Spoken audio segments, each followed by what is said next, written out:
অনেক অপেক্ষার পরে কিন্তু আজ সেই কাঙ্ক্ষিত চ্যাম্পিয়ন্স লিগ ফাইনাল। তো বাংলাদেশ সময় রাত ১০ টায় কিন্তু আজকে মুখোমুখি হবে চির প্রতিদ্বন্দ্বী আর্সেনাল এবং প্যারিস সেন্ট জার্মান।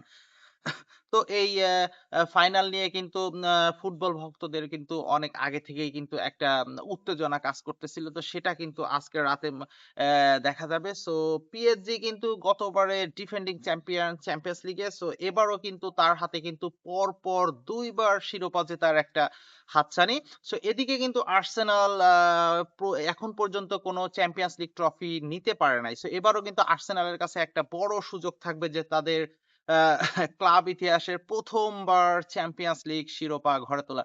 সো ২ দলই কিন্তু মুখিয়ে থাকবে যদিও ইউরোপ সেরার একটা লড়াই। সো কে জিততে পারে? যদিও ডাগ আউটে কিন্তু আর্সেনাল এবং পিএসজির ২ দলেরই কিন্তু ইনজুরির সংকট আছে প্লেয়ারদের। কিন্তু তারপরেও যতই ইনজুরির সংকট থাক, প্লেয়ার তো আ অবশ্যই আ বাকি যেগুলো আছে সেগুলো নিয়ে কিন্তু তারা লড়াই করবে এবং চ্যাম্পিয়ন্স লিগ শিরোপা অবশ্যই ঘরে তোলার সর্বোচ্চ চেষ্টা করবে। তো আ বাংলাদেশ এবং সারা বিশ্বের মানুষ কিন্তু যারা ফুটবল ভালোবাসে এবং ফুটবল প্রেমী তারা কিন্তু আজকে এই ম্যাচটার দিকে তাকিয়ে থাকবে।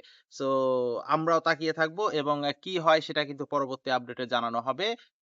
সো পাশেই থাকবেন আমাদের এবং আ ফলো দিয়ে আমাদের সঙ্গেই থাকবেন। ধন্যবাদ।